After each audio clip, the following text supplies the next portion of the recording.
Hey guys, I know it's been a minute since I've posted on this channel, but I know that you are all thriving, you're all doing your testing, and you're all coming out with new products with your candles or your wax melts. I know this because a lot of you have been asking me a lot of questions on the channel and I just haven't got around to replying back to everyone, but I'm trying as hard as I can. So one question that keeps popping up a lot is, what is the difference between pillar candle and container wax? Can I use 494 for pillar candles? Can I use this container wax for pillar candles? And it's kind of like, no, but I am more than happy to explain again for you guys. So in my last video I did explain that there are loads of different types of waxes out there, and to be honest, from when I posted that video up until now, you guys have come to me with some wild blends. Okay, you guys are giving me the names of your waxes and I have had absolutely no clue about what they are. Some of the names I've never even heard of, and I guess it's based on where you are in the world, depending on like the availability that you have, and depending on like the manufacturer and wax suppliers that you have in your country or that does ship to your countries. But a lot of them just seems to be blends of like soy wax with maybe paraffin or some other vegetable wax, which makes it very difficult to try and help you guys, seeing as I can't test them myself and kind of go through all that trial and error, and maybe some of them have similar characteristics, but I don't know. So based on the new research and information that I have been given over the past few months, there are a lot of new waxes out there. There's coconut wax, there's beeswax, there's soy wax, there's a zillion blends of different soy wax with something else, and then you have paraffin wax, which I think a lot of people use, but it's not very popular in terms of people who are trying to be more eco-friendly.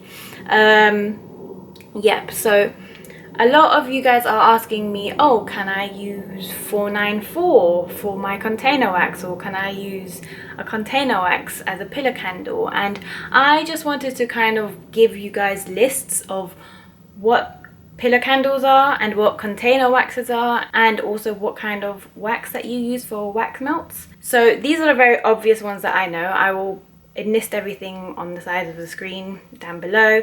So pillar waxes are candles that are like body candles, freestanding candles that are not in a tin, they're not in a jar, and they're more for decorative pieces. So they're a lot more hardier than the container wax, and if you try to use a pillar wax in a container, so in a jar or a tin, then sometimes I know that the wick may clog.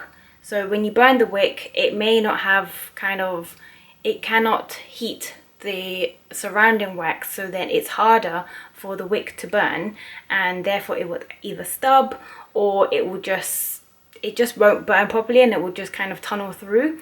Because in a container wax, when you heat up that wick and it starts melting the surrounding wax, it pulls in the wax from all sides of the jar, and you have a nice wax burning candle jar.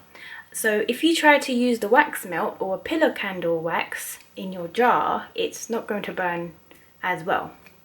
I know this because I accidentally ordered 494 wax melt, and I thought, what, what harm can it do? It's basically the same as 464. It's just 6 flipped around.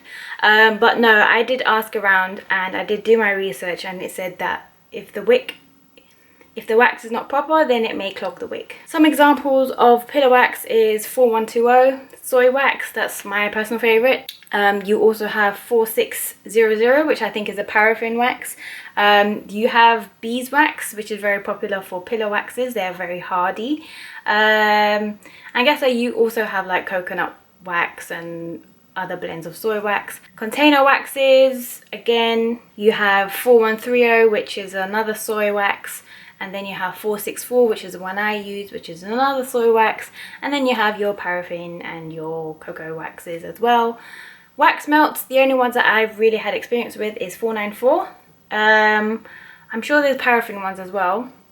Again, it's completely down to your preference. But like I said, if you need to decide on what kind of candle that you want to make, whether it's pillar candles, wax melts, or container candles, because it really depends on the kind of wax you use. Don't do what I did and try and think, oh, like wax is wax, like it's completely fine. Each have their own different heating points, each have their own different melting points. Like it's all down to science. So this was just a quick reminder for everyone out there who is asking, you know, what the difference between pillar wax or container wax is.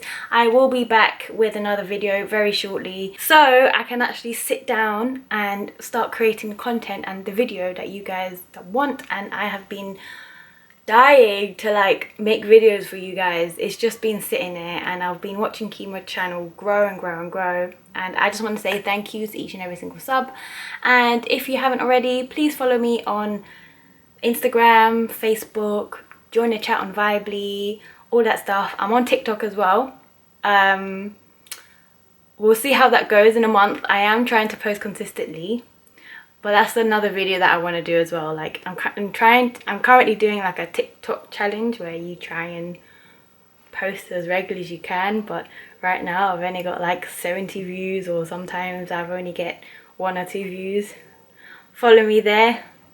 Thanks again for watching, and if there's anything else that you want me to kind of cover, just let me know, and I'll see you guys in the next video. Bye!